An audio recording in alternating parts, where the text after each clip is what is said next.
Welcome to my channel. Last night I was watching a first time reaction video by somebody on YouTube to Star Trek Generations, the seventh Star Trek film. And I was on Facebook and I posted something like, I wish people would understand and appreciate these different interests of mine. If they did, perhaps they would understand me better. And I think that holds true for everybody. You don't really know somebody until you understand and appreciate their interests, their collected interests. And I listed interests like Egyptology, Kabbalah and Judaism, Star Trek, science fiction in general, philosophy, and so forth. So somebody responded back, and she said that she first of all figured she pegged me for a Star Trek fan, and she said that somebody she knew had been interested in Star Trek. She wasn't. She didn't really like it. So that got me thinking. And she said that her friend had tried to get her interested in it, as I recall.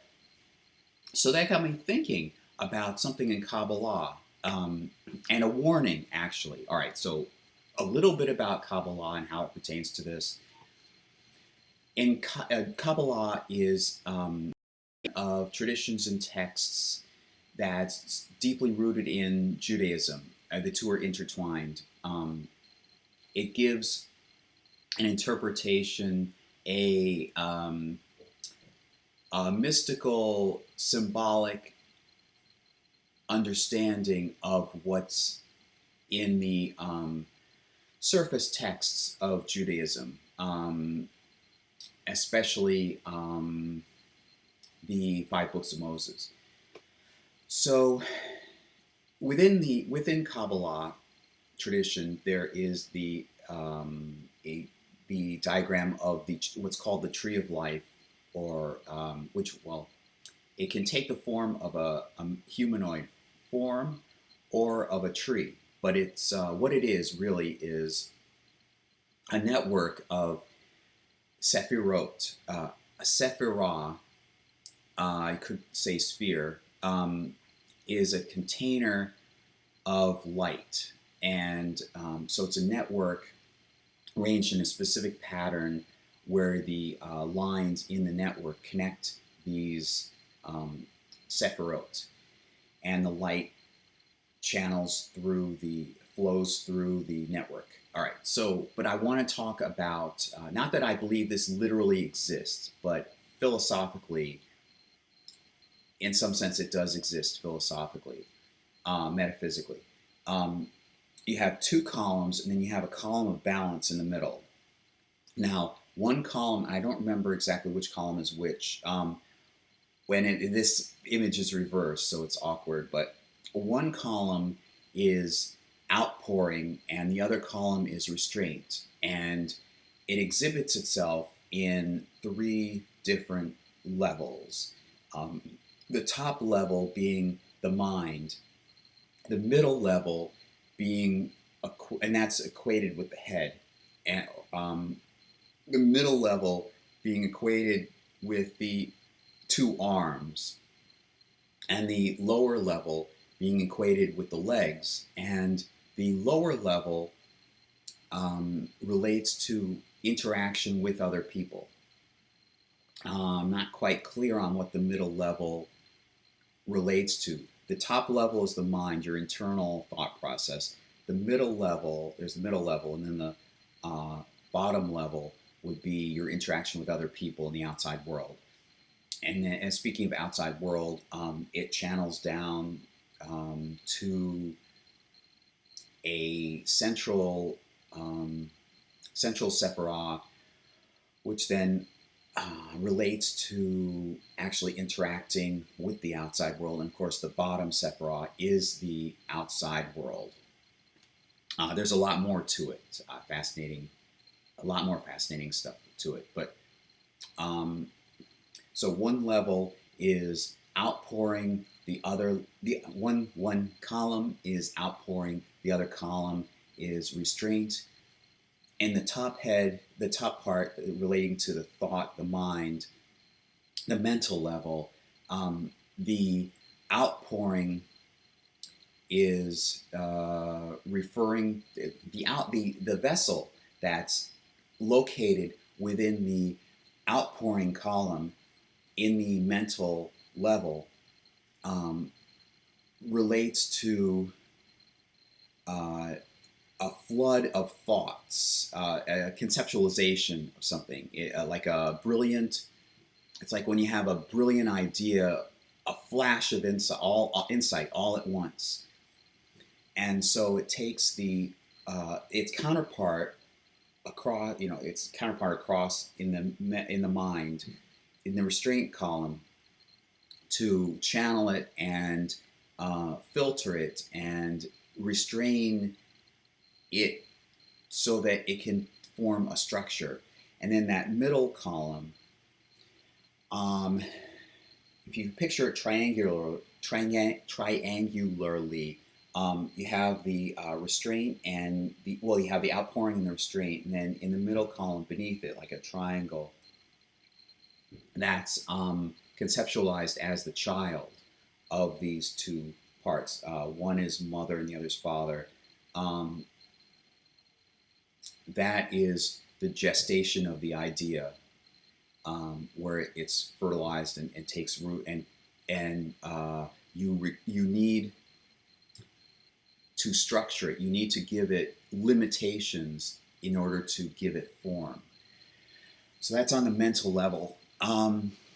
And the next level down is what's translated as strength, and I would call altruism. The altruism being the outpouring, and the strength or vigor being the restraint. Those are the two arms. They're below the mental level. So outpouring. Oh, and something just occurred to me. Again, like that triangle, you have the two counterparts, and then the one in the middle below, like a triangle. That one is related to the heart, and it just occurred to me why it would be related to the heart. It's one's emotions. The desire to outpour, the desire to love. It's sometimes translated as loving kindness. I would call it more like charity. The other is restraint and vigor. The two should be in balance. So that gets me down to the bottom level, which would be the legs, and your related to your interaction with the outside world. And this is the heart of this video. No pun intended. The heart of this video. So one is the joy that you would feel, and that's connected with the emotions, the emotional level. The joy that you feel wanting to share your love, your interest, your passion. I'll call it your passion, wanting to share your passion with someone else who's new to it, who hasn't experienced it before. There's also the restraint. You must restrain yourself, because you could overpower this act of sharing this passion, because it could overload the newcomer and could actually do damage and perhaps turn the person away from being interested in the topic. So let's go back to Star Wars or Star Trek. So what may have happened, what can happen, what may have happened in this instance on Facebook with this person and her experience with somebody else, and what can happen, especially with Star Trek and Star Wars, is that Star Trek fans can be so taken up in their passion for it. That's the outpouring. That's the desire to share their love with this person whom they're being to whom they're exposing this interest of theirs. Um, and there's also the caution that if they reveal too much, if they share too much, they, first of all, they could give away spoiler information. Like I'm sure we all know the problem with spoilers, where if you're enjoying a good movie that you've seen before and you're enjoying it with someone else, um, there could be a tendency or a feeling to um, reveal what you find interesting as somebody who has already experienced the entire movie. You've already experienced the entire movie, and you have insights, um, having taken time to analyze it and think about the movie, aspects of the movie. But this other person hasn't seen the entire movie yet. So you could accidentally, unintentionally reveal too much information about the movie, um, and thereby thereby rob the newcomer from his or her own experience to the movie, to watching the movie. So, like with Star Trek or Star Wars, you could blabber too much technobabble, which is perhaps a draw away.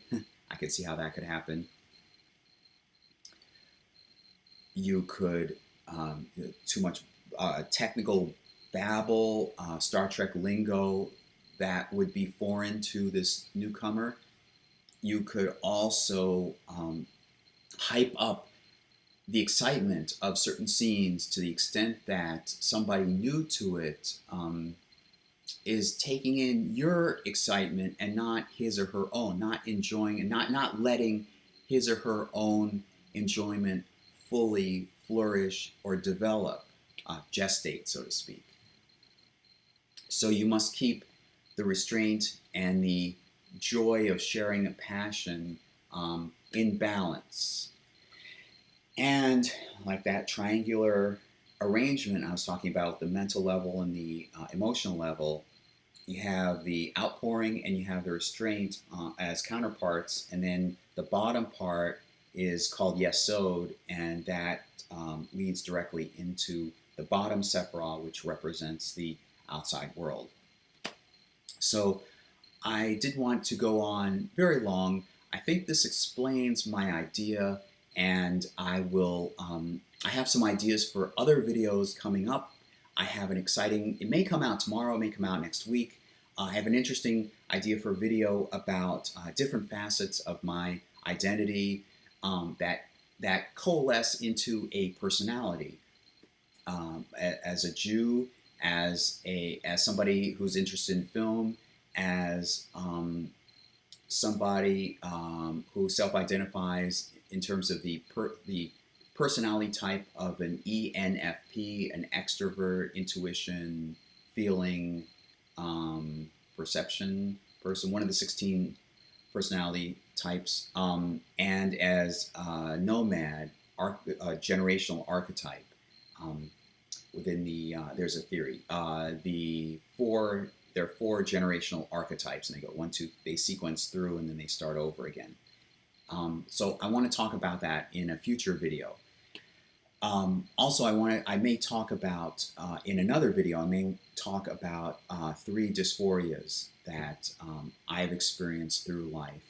So that's for later. Those are for other videos. So I hope you're doing well, and I'll talk to you next time.